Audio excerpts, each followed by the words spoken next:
और मुख्य सचिव को सौंपे गए ज्ञापन में 28 परीक्षा केंद्रों की सूची हम लोगों ने सौंपी थी। इसी आंदोलन में 3 बार लगातार लाठीचार्ज हुआ है। मुख्यमंत्री जी से मुलाकात करवा दीजिए, निश्चित रूप से आंदोलन जो है हम लोग समाप्त कर देंगे, बातचीत हो जाएगी। नहीं लेकिन हम लोग पीछे नहीं हटेंगे। गर्दनीबाग धरना स्थल पर लगातार हम लोग का आंदोलन जारी रहेगा। प्रशांत किशोर जी अपने कार्यक्रम चला रहे हैं, पप्पू यादव जी भी कई कार्यक्रम चला रहे हैं छात्रों के संबंध में। राज्य सरकार जो तुगलकी फरमान पर अड़ी है, सीटों को बेचने का प्रयास चल रहा है। विगत 17 वर्षों से आप इस राज्य के मुख्यमंत्री हैं और लगातार छात्रों अभ्यर्थियों पर लाठीचार्ज हो रहा है। मीडिया के साथ भी है कुछ मीडिया वर्ग के लोग जो गलत तरह की न्यूज़ों को फैला रहे हैं कि दिल्ली से फंडिंग हो रहा है तो छात्र नहीं है तो मुट्ठी भर लोग हैं। ये शुरुआती दौर में तेजस्वी यादव जी ने ट्वीट भी किया था और गर्दनीबाग धरना स्थल में भी आए थे। लेकिन अब मुझे लगता है कि कई आंदोलन ऐसे हैं जिसमें कम्युनिस्ट पार्टी की तरफ से, कांग्रेस की तरफ से जो नेता कार्यकर्ता है उनके साथ आरजेडी की जो सरकार है, जो पार्टी है, वो कहीं ना कहीं पीछे है। मुझे लगता है कि कुछ न कुछ जो है वो चल रहा है, खिचड़ी पक रहा है। हो सके नीतीश जी फिर पलटी मारने का प्रयास कर रहे हैं। बीपीएससी के लोग आज 19 दिनों से धरना पर बैठे हुए हैं, आमरण अनशन पर हैं, क्या कहेंगे? और जिस तरह से आपके समर्थन में प्रशांत किशोर भी आमरण अनशन पर हैं, क्या कहेंगे? सबसे पहले आपको धन्यवाद। निश्चित रूप से बीपीएससी की गलत नीतियों की वजह से, क्योंकि बीपीएससी के चेयरमैन द्वारा लगातार तुगलकी फरमान निकाला जा रहा था कि नॉन सीरियस छात्र हैं, उपद्रवी तत्व हैं, कुछ मुट्ठी भर लोग हैं। तो सवाल हम उन्हीं लोगों से करना चाहते हैं कि आखिर सवाल जिस बात को लेकर है कि आपने लोगों को 12:30 और पौने 1 बजे तक प्रश्न पत्र मुहैया नहीं करवाया। विरोध इस बात को लेकर बापू परिसर केंद्र पर था और आपने माना भी। पटना पुलिस का रिपोर्ट देख लीजिए, बीपीएससी का जो प्रेस नोट है, दोनों में माना गया कि हाँ, हमने लोगों को प्रश्न पत्र मुहैया नहीं करवाया।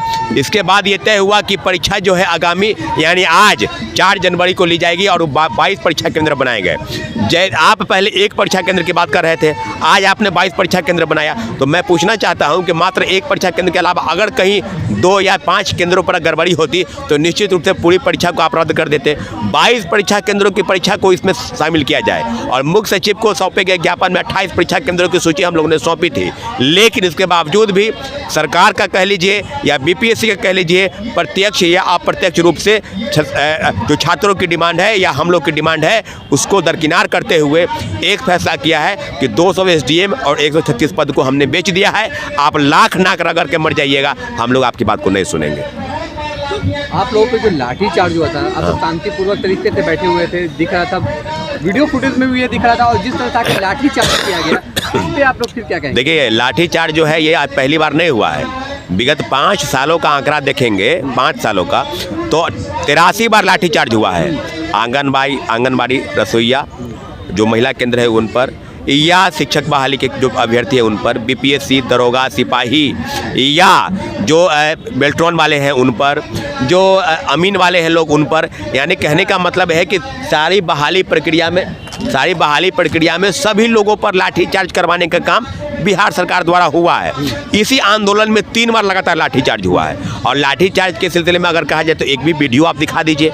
हम लोग की संख्या 25,000 से 30,000 थी। हम लोग चाहते तो मुख्यमंत्री जी आवास तक गोली चला सकते थे, लेकिन लाठी पर हम लोग रुकने वाले नहीं थे। लेकिन हम लोगों ने कहा कि ठीक है, मुख्यमंत्री जी से मुलाकात करवा दीजिए, निश्चित रूप से आंदोलन जो है हम लोग समाप्त कर देंगे, बातचीत हो जाएगी। लेकिन ये लोग कह रहे थे कि नहीं, छात्र आंदोलन कर रहे थे, छात्रों की तरफ से इस तरह की चीज़ें हुई। हम इसलिए बार बार कहना चाहते हैं कि सरकार अब इस प्रकार से अड़ी हुई है कि अब आपकी बात को नहीं लेकिन हम लोग पीछे नहीं हटेंगे। गर्दनीबाग धरना स्थल पर लगातार हम लोग का आंदोलन जारी रहेगा।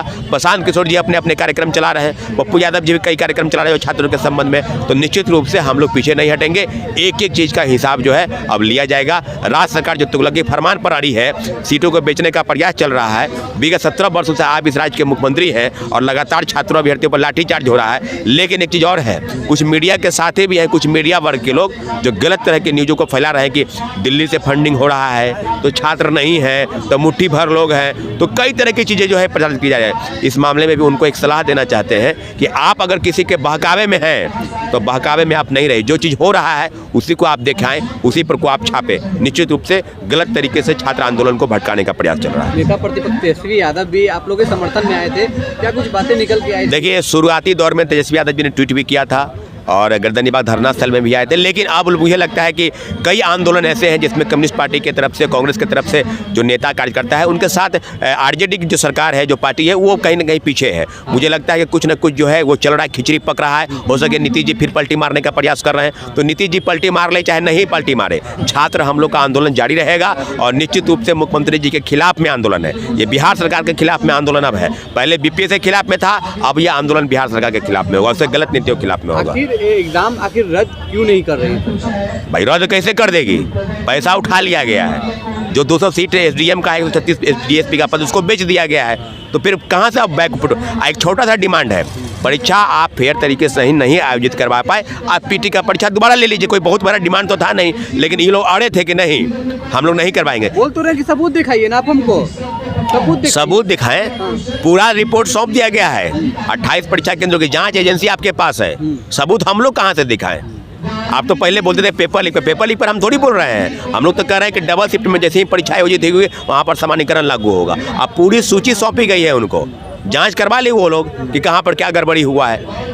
निश्चित रूप से बिहार सरकार की गलत नीतियों का ही परिणाम है कि हमारे छात्र अभ्यर्थी आज 19वें दिन से अनशन पर बैठे हैं और कोई भी व्यक्ति सुनने को तैयार नहीं है। लेकिन इतना जरूर है कि अब हम लोग पीछे नहीं हटेंगे।